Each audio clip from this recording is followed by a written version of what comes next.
Hello, everyone, and welcome to the November episode of the Industry Pulse, a monthly market update on trends in auto finance. The Industry Pulse features a rotating faculty of 6 industry experts that will give twice annual reports on crucial market topics such as credit quality, credit demand, residual values, regulatory compliance, macroeconomics, and more. This month, it's my pleasure to introduce our speaker, Rusty West, co-founder and president of MarketScan Information Systems, which he founded in 1988 alongside his father, Russell West. Rusty holds a Bachelor of Science degree in mathematics, computer science, and physics, multiple degrees, from the University of West Georgia. Rusty, welcome. Oh, thank you, Joey. Let me share a screen real quick and then we'll kick this thing off. Thanks for joining us today. And, before we get started, I just want to, wish you congratulations on MarketScan's 30th anniversary. I know that was a big day for you guys. Yeah, absolutely. Thank you very much. It was, sure. It was an interesting thing. We had this big party planned, and unfortunately, 4 days before the party was planned, our county got shut down again. So we had a big party virtually and had 100-something people on a Zoom meeting, but it was still fun. We got to hang out and talk to some of our friends. So it was good. Well, that's good. That's good. Without further ado, I will turn it over to you. So the floor is yours. Is my screen showing up like it's supposed to?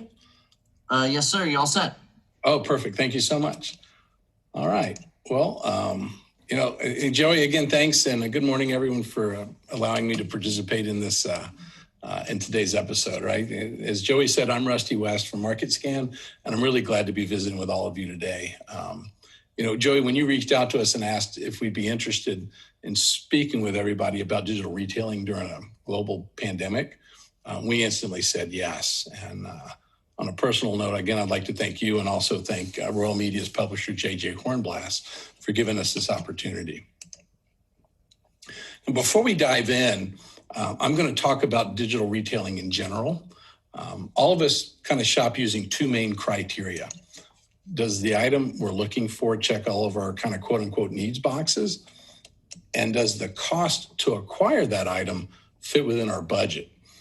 If the answer to both of these questions is yes, we typically go forward with our purchase. And if the answer to either of these questions is no, we most likely won't. Certainly, if the answer to both is no, we'll continue shopping until we find a deal that fits for us or works for us, right? And in a free market environment, regardless of the widget, every manufacturer and retailer must buy the business they desire. If the price level of that widget is such that financing is necessary, then the lending institutions must buy the business as well. So the topic is how incentives and rebates influence digital retailing during a COVID-19 pandemic. And this is kind of an interesting one, right? So rather than go through a long presentation to get to the kind of quote unquote punchline, I'm gonna give you the punchline up front and then we'll back into it. So incentives and rebates are the currency manufacturers use to buy market share. That's the punchline. And this theory applies regardless of the level of inventory that's on the ground. In an environment where inventory is bloated, incentives are used to increase sales volume. And in an environment where inventory is low, like it is today, a lot of the manufacturers were shut down at the earlier part of the pandemic because everybody was building respirators. But when inventory is low, the incentives are used to maintain competitive positioning, right? But regardless of the reason, the approach is basically the same. Analyze the competitive offerings and try to come up with incentives that will influence consumer behavior. And this is the definition of buying the business. Right? The challenge is to not pay too much for that business. So what's interesting to note is manufacturers are currently spending more per unit than normal. However, due to low inventory and lower sales volume over the last several months, the actual amount of money they're spending on incentives is less. So put it in perspective, and this is kind of a fun one, right? If a brand new Ferrari had incentives so large that it could be acquired for $50 up front and $10 a month, no one would drive a Prius. We'd all be driving around in brand new Ferraris. The problem is Ferrari would most likely almost instantly go bankrupt because they paid way too much money for the business. So here's where it gets tricky. Incentives and rebates are not the only influencer of consumer behavior. If we circle back to the shopping criteria we just spoke about and we apply it to automotive retailing, there are three players in the industry that are aggressively trying to buy market share, and that's the manufacturers, the lenders, and the dealers. And each one of those sectors in the marketplace has its own currency, per se, for buying the business. For the manufacturers, it's obviously the vehicle, right? But if we take that out of the equation for a minute and we assume that each year, make, model, trim has a competitive year, make, model, and trim from a different manufacturer, with similar cost, MSRPs, equipment, safety ratings, all that kind of stuff, then the currency for the manufacturer is their rebates and incentives, which was the punchline we just talked about. For the lenders, it's their payments. And for the dealers, it's the overall transaction. So if the manufacturer, the lender, and the dealer get the formula right, consumer behavior is influenced and a car is sold. Simple as that. So at the onset of the session, I gave you the punchline and committed to kind of back into it afterwards. In order to do so, I'd like to talk about the automotive industry kind of as a whole for a second and MarketScan's role within it. As Joey mentioned, we've been in this space for over 3 decades, and we feel kind of like the farmer's insurance commercial. We know a thing or two because we've seen a thing or two. And one of the most important lessons we've learned is the gateway to proper digital retailing is getting the pricing and the payments right from the start. If we don't get that right, nothing else matters.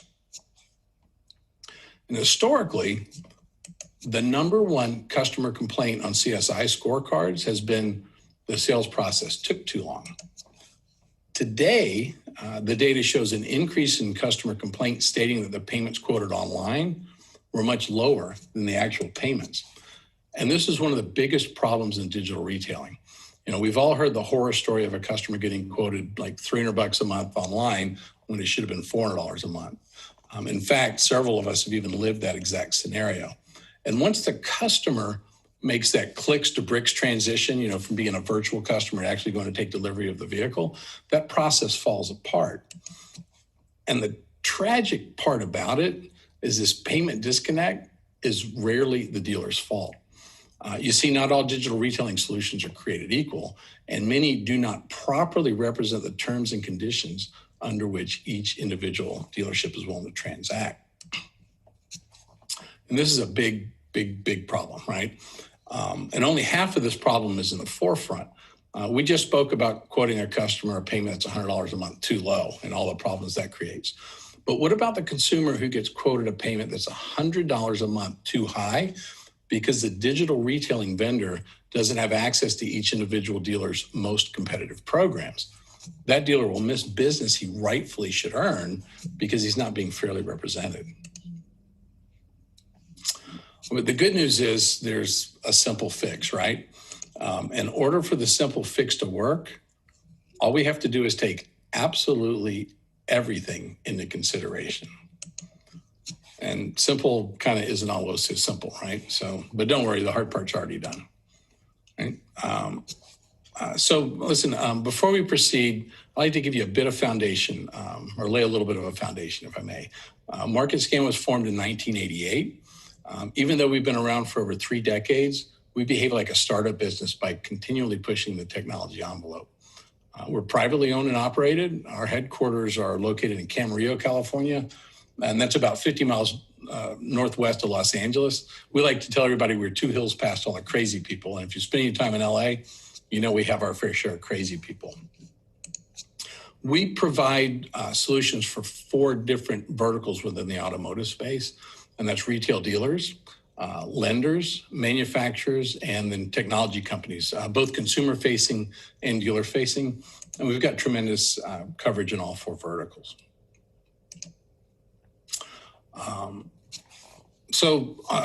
All of us at MarketScan are big Simon Sinek fans, right? I suspect several of the viewers today are as well.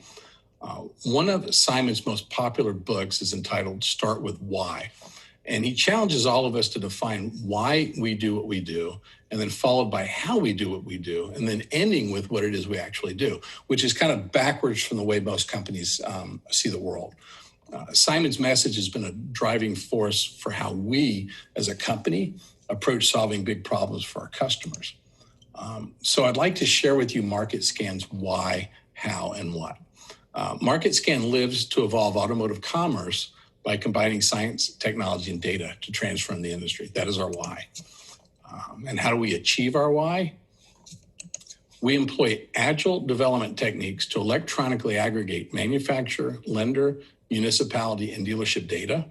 And we harness the power of cloud computing to calculate hundreds of millions of penny certain payments every day. So what is it we do is we provide scientifically perfect solutions for any conceivable automotive transaction. Oh, I missed a click. I'm sorry. All right, here we go. So in fact, our company was founded under the premise that there is only one scientifically perfect solution for any automotive transaction.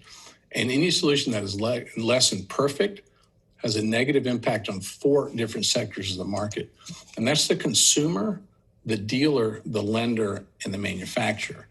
Now, from the consumer perspective, any solution that's less than perfect has one of 3 results. And that's the consumer is either paying too much a month for what they're driving a lesser vehicle than what they could afford, or they simply pass on the transaction because it doesn't fit their budget.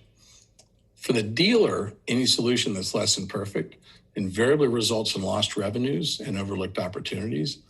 And for the lenders and the manufacturers, imperfect solutions result in lower profitability and lost market share. So in order to calculate a scientifically perfect solution, we must take 5 classes of data into consideration. And that's the manufacturer, the lender, the municipality, the dealer, and the consumer. For the manufacturer class, we track all the basics, which I'll rattle them off real quick because I say them all the time. Year, make, model, trim, description, cost, MSRP, shipping, weight, gas guzzler, EPA, mileage, bore, stroke, number of cylinders. I throw in some of those little weird elements because they're required to calculate residual value somewhere or maybe a registration fee in some market. But there's also a whole complex set of data as it relates to rebates and incentives. And there's all these automatic rebates that apply to everyone, but they're dictated by the type of transaction, right? Some of them are related to option package specific. Some of them are subvented captive lender programs, affiliated programs, and whatnot. And then there's also a whole bunch of conditional rebates.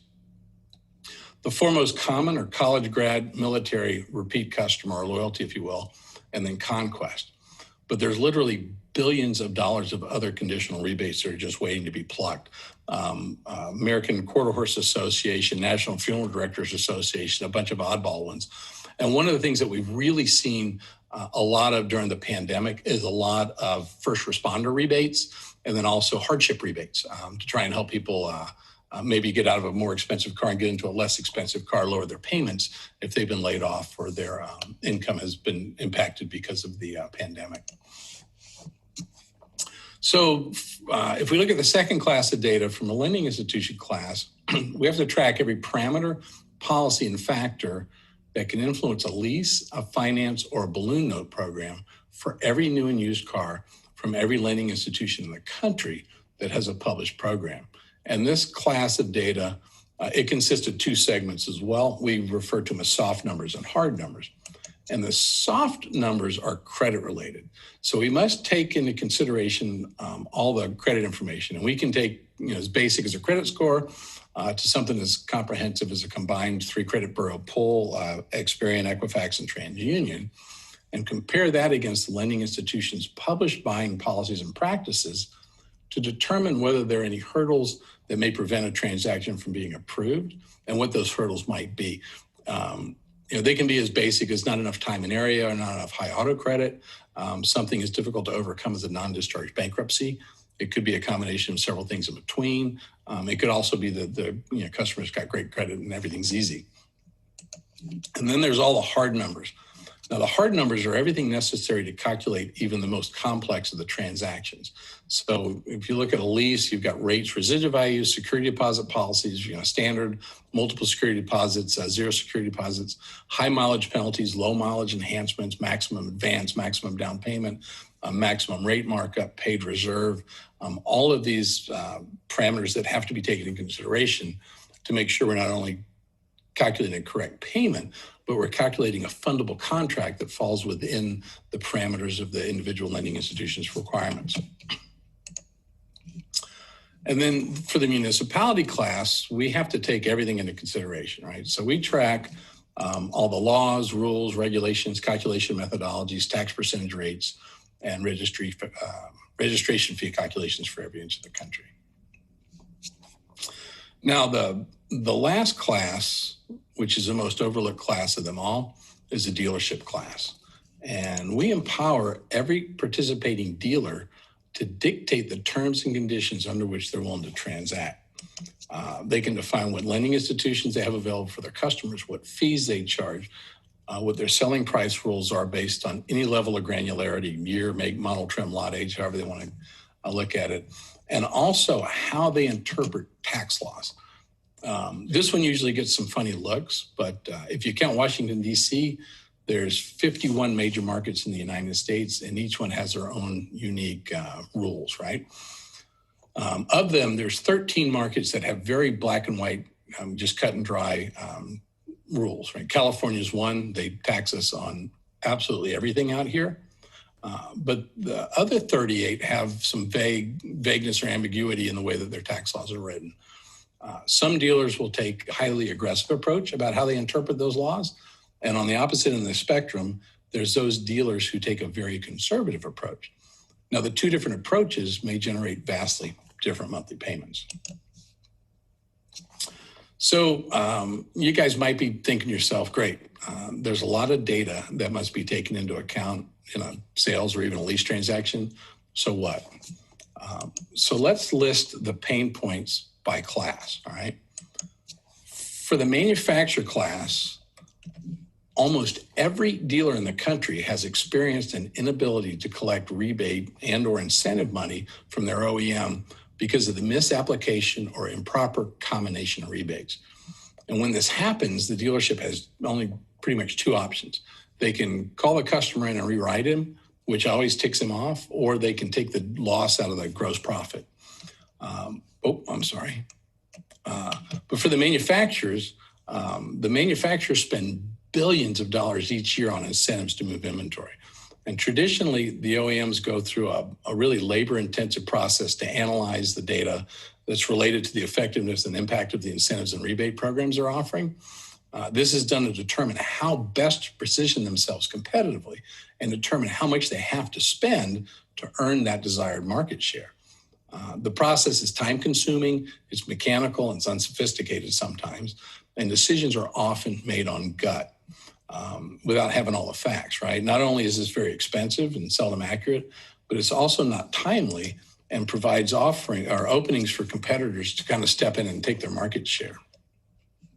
What's worse, it doesn't have to be this way. We've been kind of working with lending institutions with our MGage product to help them throw some science, technology, and data at solving this problem. And most of the manufacturers are really kind of digging in to figure out how best to do this, either our tools or somebody else's tools, because this pandemic has really brought to light some of the weaknesses, if you will, in their processes. From the lending institution class of data, without exception, every dealer in the country has had kicked deals or had contracts that were kicked for one reason or other, right? It's common for the average size dealer to have hundreds of thousands of dollars of money just floating around in limbo until these contracts can get sorted out. And the dealer's got the same two options, right? They can either rewrite and tick off the customer, or they have to lose gross profit. And much like the OEMs, many lenders are challenged because they're operating without taking advantage of available analytics tools. And it doesn't have to be this way for them either, right? They can use our products or other products out there to really throw a little bit more intelligence about how they structure their programs in order to position themselves in the market, gain that market share that they want for the right price. The municipality class is another one, right? And this one seems like it's not that big a deal, but it is, right? The average dealer writes dozens, if not hundreds of checks every single month, and the refund checks because they overcharge some customer a little bit on their DMV fees. Now, these checks might vary anywhere from 35 cents to maybe 12, 15 bucks. And it's not the dollar amount of the checks that's the problem. It's the time and expense necessary to process all of them.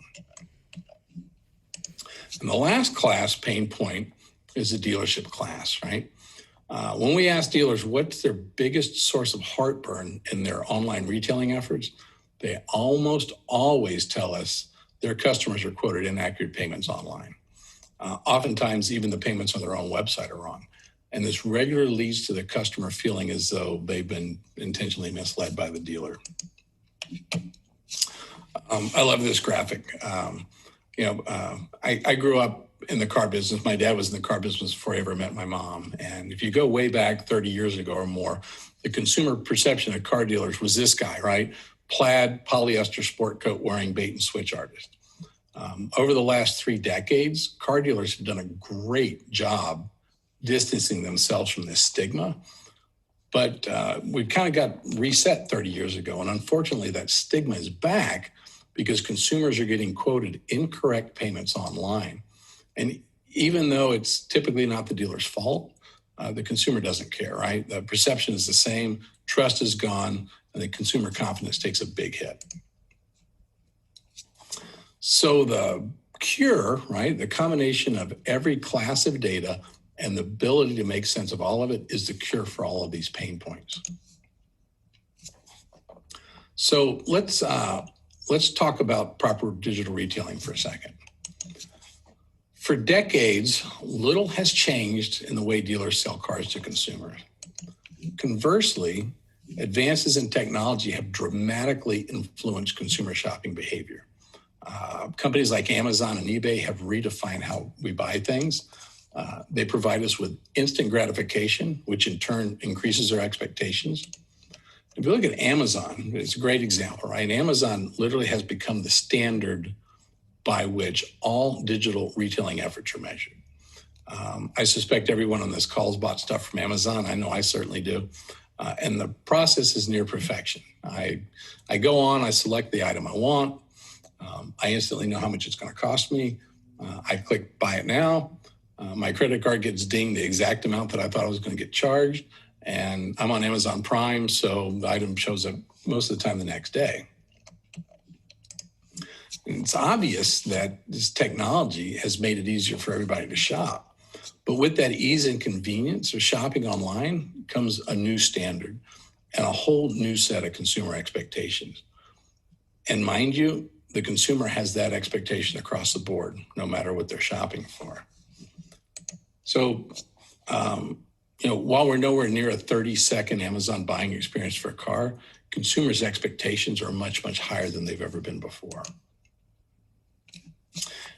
And this transformation, if you will, for the auto industry has been gradually underway for a very, very long time. But now it has been rapidly accelerated, seemingly almost overnight, right, due to the shelter-in-place orders associated with the COVID-19 pandemic. And as a result, nearly every company in our industry is focused on providing an Amazon-type car buying experience. Many existing companies are devoting massive amounts of resources, and currently there are more well-funded technology companies entering the space than ever before. So if we look at all of this focus on digital retailing, that could kind of be considered the proverbial silver lining, if you will, in this COVID-19 cloud. But there's a catch, right? Not all digital retailing efforts are created equal. Many digital retailing providers do not properly apply all 5 classes of data. Thus, the process falls apart. Now, I'm kind of an old guy. I'm much older than Joey, but I'm not quite old enough to be a Grateful Dead fan.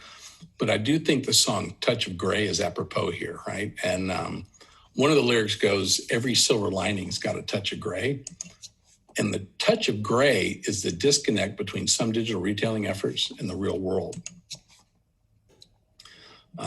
At Market Scan, we've got this saying, right? We've been kicking around for a long time, and it's big data without science is just noise.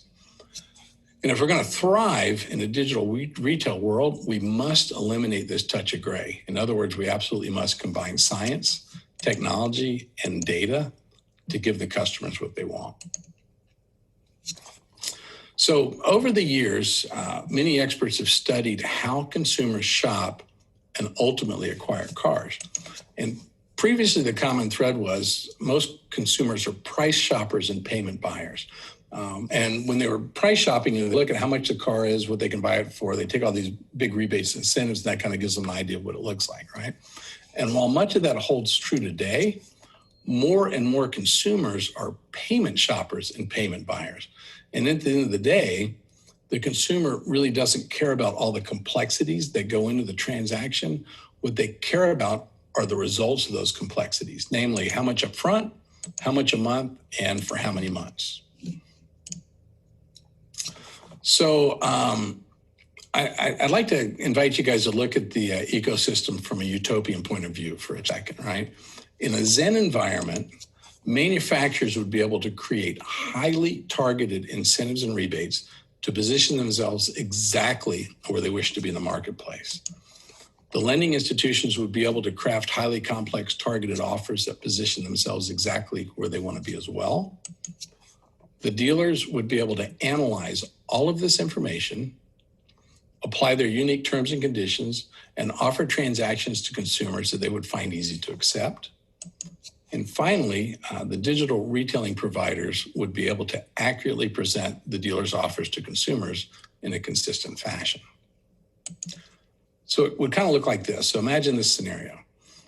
Manufacturer creates the perfect offering with lots of complexity, all the right rebates, all the right incentives for all the right consumers you're targeting in the right marketplace, right? So we can check that one off. A lender crafts the perfect offer that's maybe even more complex than that of the manufacturer. We can check that off.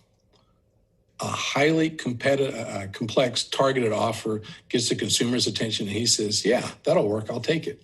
Consumer behavior has been influenced. We'll check that off. And the dealer is able to exactly replicate that transaction once the consumer shows up to take delivery of the car. So we check that one off also. Here's the good news. This utopian environment exists today.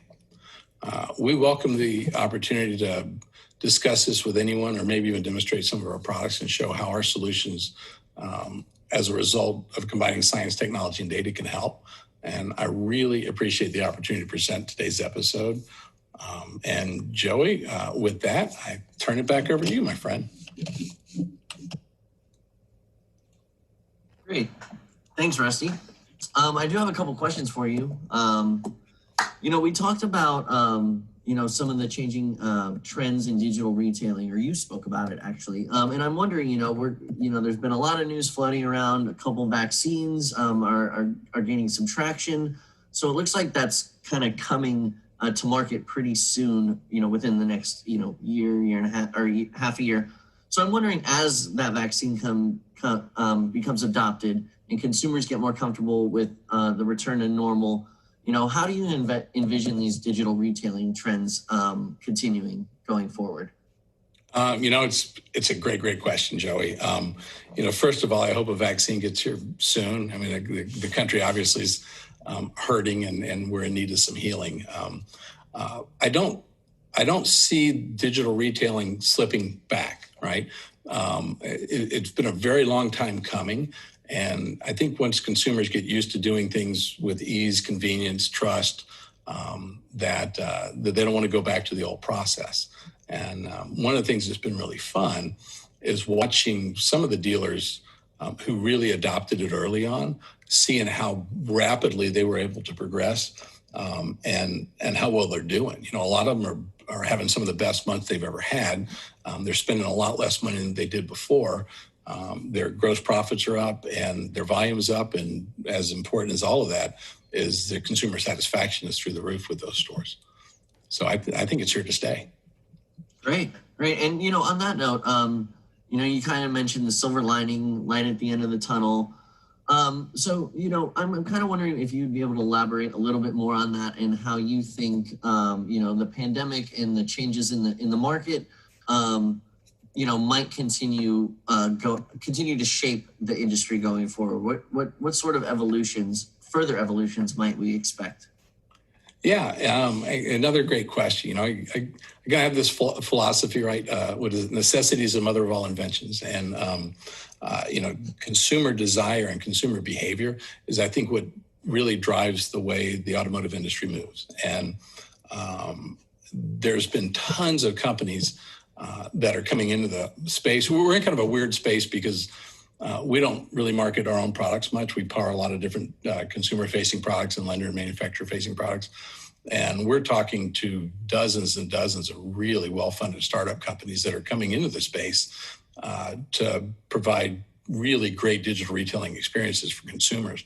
And I think we're going to see a whole lot more of those. I also think we're probably, as an organization ourselves, we're going to see a lot more competition, a lot of other solutions providers coming into the space to help these digital retailing companies and manufacturers and lenders really progress how they do sales online. So I think the silver lining is a really bright future for a better experience for consumers to buy cars. Great. Well, last question for you. If you had to, whittle down your presentation, top 3 takeaways for our audience listening in, what would they be? Consistency, trust, and intelligence, I guess, right? I think consistency is the messaging that we give a consumer for every step of his buying journey. And no two consumers are the same. You go buy a car, maybe different than the way I go buy a car, certainly different than my neighbor might go buy a car. And regardless of which path we take and which steps we take along the way, my pricing and my payments should be consistent unless my scenario changes. So I think that's important. I think if we can do that as an industry, we'll create trust. And that trust trickles down from the manufacturer, the lender, the dealer, all of it trickles down to the consumer. So I think that's paramount. And then intelligence, right, is looking at every element. It doesn't matter whether you're a lender, a manufacturer, or a dealer. Obviously, municipalities don't care. They don't look at it and say, okay, how can we be more efficient? But from a lender, a manufacturer, and a dealership standpoint, figuring out how can we gain the market share that we want at a price point that makes our customers happy, but do it in a manner where it's sustainable, right? Where we don't have to overspend to buy the business. I think those are the 3 that I would want people to take away from our time together today. All right, fantastic. Well, thank you, Rusty, for joining us today. That is all the time we have, but please check back for next month's Industry Pulse, which will feature Mark Edelman, member and chair of Consumer Financial Services Practice at McGlinchey. Meanwhile, Rusty will be joining us again in May. Finally, for all our viewers, we'd love your feedback on our series. What market trends are you most interested in? What did you think of the episode? Shoot us an email at info@autofinancenews.net. Thank you for joining us, and we'll see you next time. Thank you for having me, Joey. Cheers.